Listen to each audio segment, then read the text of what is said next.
Tropical Storm Hilary makes landfall in California as Mexico copes with its aftermath. Deadly floodwaters inundated streets across Mexico's arid Baja California on Sunday as Tropical Storm Hilary moved ashore, carrying torrential rain into Southern California, while concerns mounted that flash floods could strike in places as far north as Idaho that rarely get such heavy rain. Forecasters said Hilary was the first tropical storm to hit Southern California in 84 years, bringing flash floods, mudslides, high winds, power outages, and the potential for isolated tornadoes. Hilary made landfall along the Mexican coast in a sparsely populated area about 150 miles to 50 kilometers south of Ensenada, on a path to hit mudslide-prone on a Sunday evening, threatening the improvised homes that cling to hillsides just south of the U.S. border. At least 9 million people were under flash flood warnings as heavy rain fell across normally sunny Southern California ahead of the brunt of the storm. Desert areas were especially susceptible, along with hillsides with wildfire burn scars, forecasters warned. Mud and boulders spilled onto highways, water overwhelmed drainage systems, and tree branches fell in neighborhoods from San Diego to Los Angeles. Dozens of cars were trapped in floodwaters in Palm Springs and surrounding desert communities across the Coachella Valley. Crews pumped floodwaters out of the emergency room at Eisenhower Medical Center in Rancho Mirage. The Los Angeles Unified School District, the nation's second-largest school system, said all campuses would be closed on Monday. "There is no way we can compromise the safety of a single child or an employee. And our inability to survey buildings, our inability to determine access to schools makes it nearly impossible for us to open schools," Superintendent Alberto Carvalho said at a media briefing. San Diego schools postponed the first day of classes from Monday to Tuesday. Southern California got another surprise in the afternoon as an earthquake with a preliminary magnitude of 5.1 hit near Ojai, about 80 miles 130 km northwest of downtown Los Angeles, according to the U.S. Geological Survey. It was felt widely and was followed by smaller aftershocks. There were no immediate reports of major damage or injury, according to a dispatcher with the Ventura County Sheriff's Office. Hilary could wall up other western states with once-in-a-century rains, with a good chance of it becoming the wettest known tropical cyclone to douse Nevada, Oregon, and Idaho. Hilary was expected to remain a tropical storm into central Nevada early Monday before dissipating. By Sunday evening, Hilary had moved over San Diego and was headed north into inland desert areas. Around midday, it had maximum sustained winds of 60 miles per hour, 97 kph.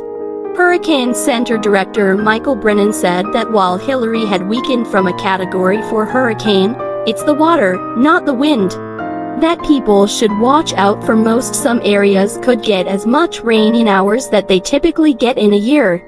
You do not want to be out driving around, trying to cross flooded roads on vehicle or on foot, Brennan said during a briefing from Miami.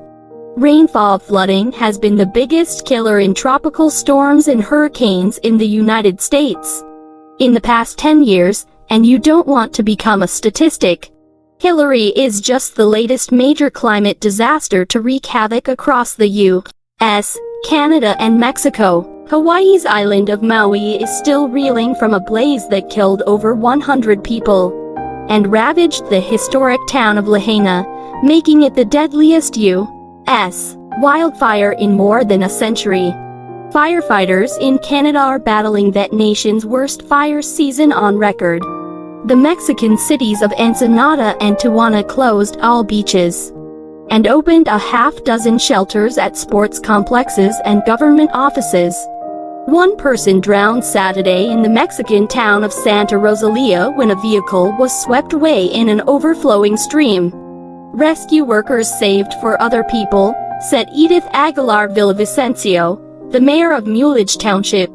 Mexican army troops fanned out across Mulegé, where some of the worst damage occurred Saturday on the eastern side of the Baja Peninsula. Soldiers used bulldozers and dump trucks to help clear tons of boulders and earth, clogging streets and roads that were turned into raging torrents a day earlier. Power lines were toppled in many places, and emergency personnel were working to restore power and reach those cut off by the storm. Brennan said rainfall could reach between 3 and 6 inches 7 centimeters and 15 centimeters in many areas. Forecasters warned it could dump up to 10 inches 25 centimeters a year's worth of rain in some isolated areas. California Governor Gavin Newsom declared a state of emergency. The Federal Emergency Management Agency said it has officials inside California's Emergency Preparedness Office and teams on standby with food, water and other help. In coastal Carlsbad, just north of San Diego, 19-year-old Jack Johnson and his friends kept an eye on the waves, determined to surf them at some point Sunday. "It's really choppy out there, not really surfable yet, but I think we can find a good break somewhere later," Johnson said. "I can't remember a storm like this." The Weather Service said tornadoes were possible in eastern San Diego County. Authorities issued evacuation warnings Saturday for Santa Catalina Island, urging residents and beachgoers to decamp for the mainland, and for several mountain and foothill communities in San Bernardino County. Orange County sent an alert for anyone living in a wildfire burn scar in the Santa Ana Mountain, Silverado and Williams Canyons. Los Angeles authorities scrambled to get homeless people off the streets and into shelters, and officials ordered all state beaches in San Diego and Orange counties closed. Across the region, municipalities ran out of free sandbags and grocery shelves emptied as people stockpiled supplies. California's Joshua Tree National Park and Mojave National Preserve were closed.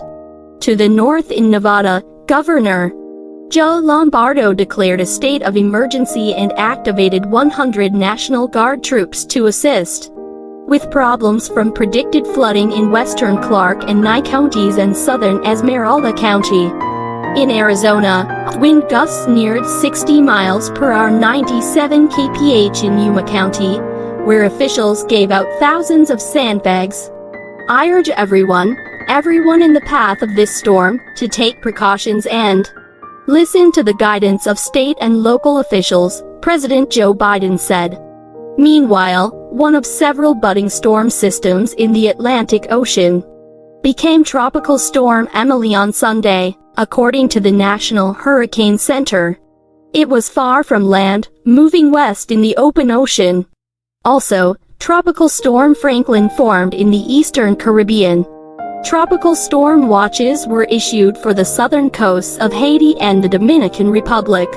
In Sept. 1939, a tropical storm that roared into California ripped apart train tracks, tore houses from their foundations and capsized many boats, killing nearly 100 people on land and at sea.